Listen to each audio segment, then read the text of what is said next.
आबा जेवून घ्या तुम्ही, किती उशीर झालाय, अनघा म्हणाली. भूक नाही मला. एक दिवस नाही जेवलो तर मरत नाही, आबा नाराज स्वरात बोलले. आबा घागरवाडीचे माजी सरपंच होते. पूर्वी गावात खूप दबदबा होता त्यांचा. चिरेबंद वाड्यात 10-12 माणसं राबायला होती. आबांनी सरपंच असताना गावाचा खूप विकास केला होता. वाड्यात आलेला एकही माणूस मोकळ्या हाती जात नसे. सर्व गाव वाहवा करायचे. सर्व गावकरी त्यांचा आदर करत होती.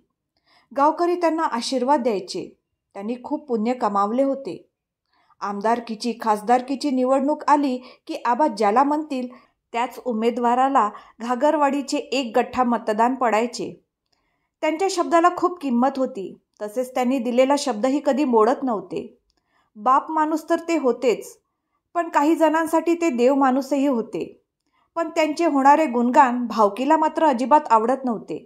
भावकीचा खूप जळफळाट व्हायचा. आबांच्या वाईटावर ते टपून बसलेले होते. शेवटी देवाचा खेळ निराळा असतो, तेच खरं. तो कुणाला समजत नाही आणि समजला नाही. आबांना 2 मुले होती, अनघा आणि आकाश.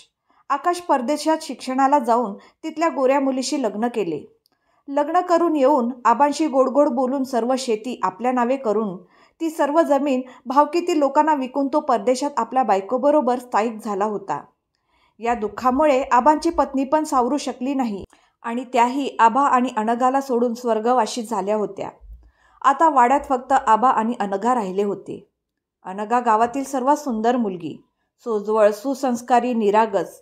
तिचे वर्णन करायलाही शब्द कमी पडतील अशी मुलगी होती.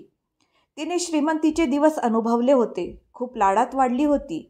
पण एवढे असूनही ती संस्कार अजिबात विसरली नव्हती. आबासारखंच तिचाही स्वभाव होता. सर्व गाव तिला ताईसाहेब म्हणायचे. 5 वर्षापूर्वी तिचे लग्न मोठ्या धूमधडाक्यात झाले होते. मुलगा कृषी अधिकारी होता, पण तिचं दुर्दैव, तिचा नवरा 1 महिन्यात वारला.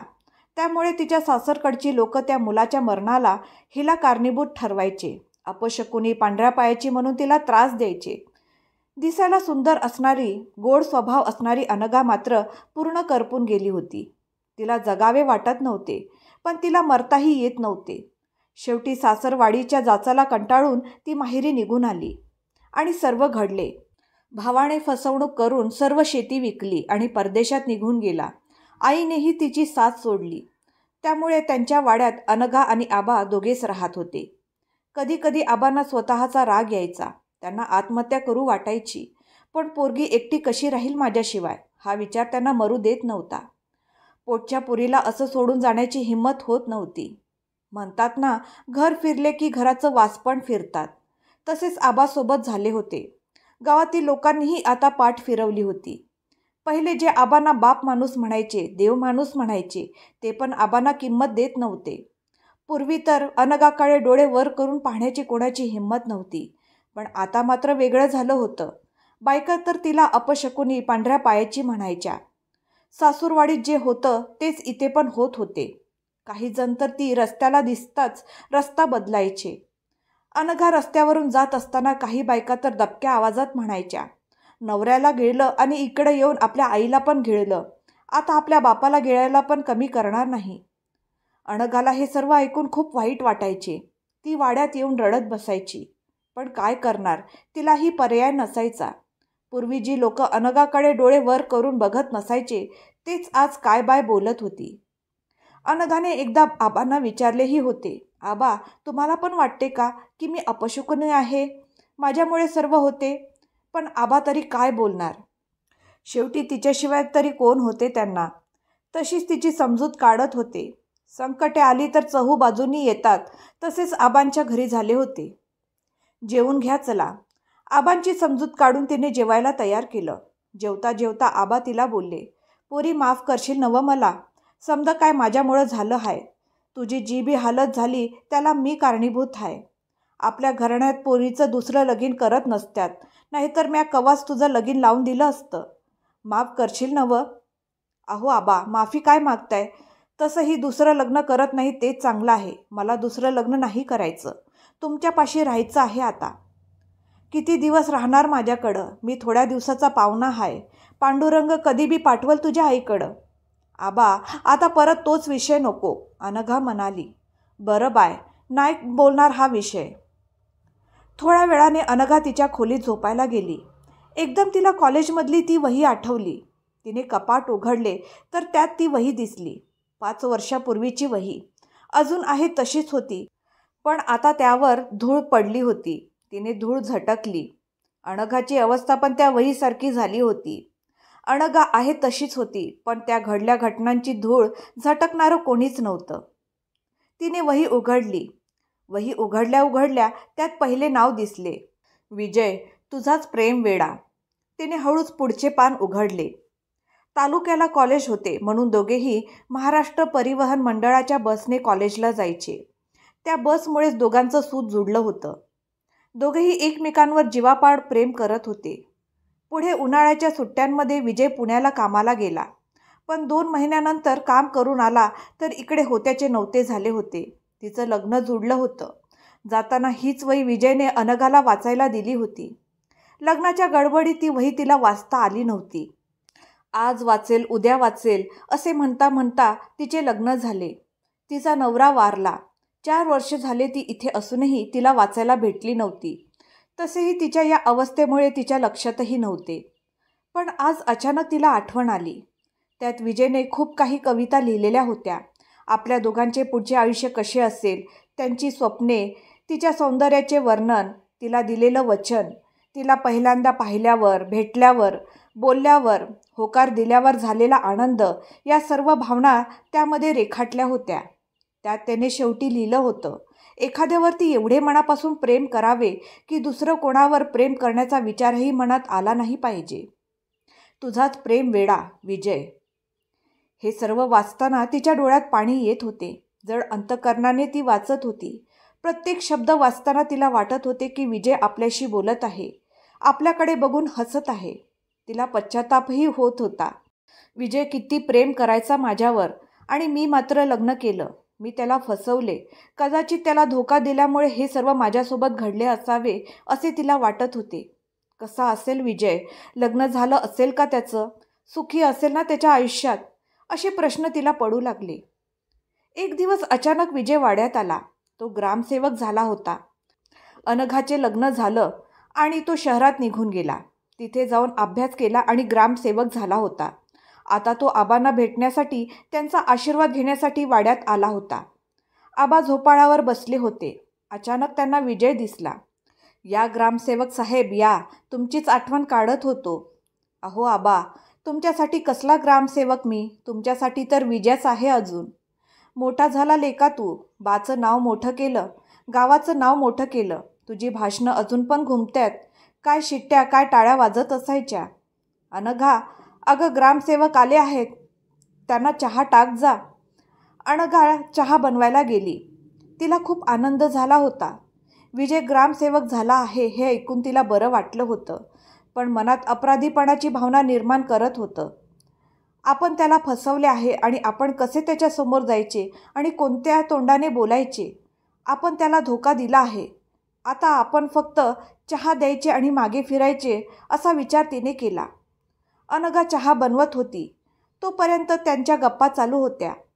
तुझ्या आईचं आणि बापाचं लय वाईट वाटलं बघ. अचानक कळलं मला. इकडे का आणलं नाही त्यांना धन द्यायला? आपल्या गावात धन दिली असती तर बरं झालं असतं. पुण्यातच केले होय सगळं. विजयच्या आई वडिलांचा पुण्यात अपघातात मृत्यू झालेला असतो आणि त्यांचा अंत्यविधी पण त्याने तिकडेच उरकवला. आता इथली शेती आणि घर विकण्यासाठी विजय गावी आला होता. मग जमिनीचा सौदा झाला का? हो झाला. आता उद्या सर्व कामे होतील आणि उद्या परत लातूरला जाईल. विजय लातूर जिल्ह्यात नोकरीला असतो. अनघा चहा घेऊन येते, चहा देते आणि निघून जाते. हिला ओळखलं का? ही अनघा. विजय हादरून जातो. त्याला विश्वास बसत नाही. पण मग ही अशी का? आबा त्याला सर्व हकीकत सांगतात. विजय ताडकन उठतो. आबा, आलो मी अनघाला भेटून. तो अनघाच्या खोलीत जातो. अनघा दोन्ही पायात डोके घालून रडत बसलेली असते. अनघा, विजय तिला आवाज देतो. तशी अनघा उठते आणि विजयच्या पाया पडू लागते. विजय, मला माफ कर. मी तुला धोका दिला आहे. मी चुकले रे. मी तुझी गुन्हेगार आहे. विजय तिला उठवतो. अगं अनघा, काय करतेस? वेडी तर नाही ना झाली? मला कसली माफी मागतेस? तुझी काहीही चूक नाही. तुझे काहीही चुकलेलं नाही. उलट मला तुझा आणि आपल्या प्रेमाचा अभिमान वाटतो. मी खरंच भाग्यवान आहे की मी अशा मुलीवर प्रेम केलं जिने तिच्या आईवडिलांचा मान खाली होऊ दिला नाही, जिने आईवडिलांचा मान राखला. अशा मुलीवर मी प्रेम करतोय. काय? अनघा एकदम प्रश्नार्थी चेहरा करते. म्हणजे तू लग्न नाही केलंस? होय अनघा, मी लग्न नाही केलं. कारण माझं फक्त तुझ्यावर प्रेम होतं. कायम तुझ्यावर राहील. दुसऱ्या कोणत्याही मुलीवर माझं प्रेम होणार नाही. अनघाच्या डोळ्यातून आणखीन अश्रू येऊ लागतात. तिला खूप पश्चाताप होऊ लागतो. माझ्यावर एवढे प्रेम करणाऱ्या विजयला मी असा धोका दिला. अनघा, का वाईट वाटून घेतेस? कशाला रडतेस? जे व्हायचे ते झाले. त्यात तुझीही चूक नव्हती आणि माझीही चूक नव्हती. सर्व चूक त्या परिस्थितीची होती. जे घडायचं ते घडतंच. पण तरीही नियतीने आपल्याला एक संधी दिली आहे. अजूनही वेळ निघून गेलेली नाही. माझ्याशी लग्न करशील? लग्नाचा प्रस्ताव ऐकून अनघाच्या डोळ्यासमोर वीज कडाडते. तिला आनंद होतो, पण क्षणात तो आनंद निघून जातो. तिचं एक मन तयार होतं, पण एक मन नाही म्हणतं. तिला ते आबांचे शब्द आठवतात. आपल्यात दुसरं लग्न करायची परवानगी नाही. विजय, किती परीक्षा घेणार आहेस माझी? नको रे माझी परीक्षा घेऊ. प्रत्येक परीक्षेत नापास होत आली आहे मी. खूप दुःख सहन केले आहे. माझ्यामुळे माझा नवरा गेला. माझा दादा परदेशात गेला. माझी आई वारली. मी अपशकुनी आहे. मी ज्याच्या आयुष्यात जाते त्याचे वाईट होते. मी पांढऱ्या पायाची आहे. सारा गाव असंच म्हणतंय मला. आता मलाही तसंच वाटू लागलं आहे. चालेल मला. तू माझी बायको झाली आणि तुझा नवरा बनून एका क्षणात जरी मला मृत्यू आला तर आवडेल मला. हसत हसत मरेल. देवाचे आभार मानेन मी. तुझ्यासारख्या मुलीचा नवरा बनून मरण्याचे भाग्य भेटेल मला. तुला तर माहिती आहे अनघा, किती प्रेम करतो मी तुझ्यावर. तुझ्याशिवाय दुसऱ्या कोणत्याच मुलीवर प्रेम करत नाही मी आणि भविष्यात करणारही नाही. एवढं प्रेम करतोस माझ्यावर? हो करतो. कल्पनाही नाही करणार तू एवढं प्रेम. मग मला एक गोष्ट हवी आहे, देशील का? अनघाने विचारलं. जीव मागून बघ, हसत हसत देईल. नक्की? हो नक्की. मला वचन हवे आहे तुझ्याकडून. दिलं वचन. अरे वचन तर ऐकून घ्यायचे. असे देऊन देऊन काय देशील? माझ्यासाठी चांगलंच असेल. तू स्वप्नातही माझ्याबद्दल वाईट विचार करणार नाही मला माहीत आहे. त्यामुळे माझ्या भल्यासाठीच वचन आहे ते. सांग काय वचन आहे? आपल्या प्रेमाची शपथ आहे तुला. तू ते वचन पूर्ण करशील. हो नक्कीच पाळेन तुझं वचन, विजय म्हणाला. तू मला विसरून जा आणि या महिन्यात लग्न कर. जड आवाजात ती बोलली. विजय ओरडतोच. अनघा, हे काय वचन दिले तू मला? एक वेळ जीव तरी घ्यायचा. अगं तुला विसरणं म्हणजे पाण्याविना जसा मासा तडफडतो ना तसं जगणं होईल माझं. आणि दुसऱ्या मुलीशी लग्न कसं करणार मी? अनघा, हे वचन माघारी घे. असले वचन नको मला. हीच आपल्या प्रेमाची परीक्षा आहे विजय. तू जर वचन पूर्ण केलं नाहीस तर आपले प्रेम खोटे आहे असे समजेन. तुझी हीच इच्छा आहे ना? ठीक आहे, विसरून जाईल तुला आणि लग्नही करेल. ते शब्द ऐकताच अनघाच्या हृदयात वेदना होतात. खूप वाईट वाटते तिला. आपण स्वतः आगीत हात घालून हात जाळून घेतल्यावर जो त्रास होतो तो त्रास अनघाला होत होता. तिच्या काळजाचे लचके ती स्वतःच तोडत होती. तिचं प्रेम ती स्वतःहून दूर फेकून देत होती. विजयने काळजावर दगड ठेवून हा निर्णय घेतला होता. त्याची पंख असूनही उडता न येणाऱ्या पाखरासारखी अवस्था झाली होती. दोघेही रडत होते. अनघा विजयकडे पाठ करून उभी राहिली. अनघा, शेवटचं जाताना तरी चेहरा दाखव. नाही विजय, तुझ्या डोळ्यात डोळे घालून बघण्याची हिंमत नाही आहे माझ्यात. जा तू आता. विजयला खूप वाईट वाटते. तसेच जड पावलांनी तो खोली बाहेर पडतो. अनघा तिथेच रडत बसते. विजय खाली पायऱ्या उतरतो तेवढ्यात आबा आवाज देतात. विजय थांब, तुला वाड्यातील रीत माहिती नाही का? वाड्याची एक रीत होती. कुणीही मोकळ्या हाती परत जात नव्हते. ही तर वाड्यात आलेला माणूस मोकळ्या हाती जात नसतोय. ठाव नाही का तुला? इकडं ये. विजय आबाकडे येतो. थांब इथंच असं म्हणत आबा अनघाला घेऊन येतात आणि अनघाचा हात विजयच्या हातात देतात.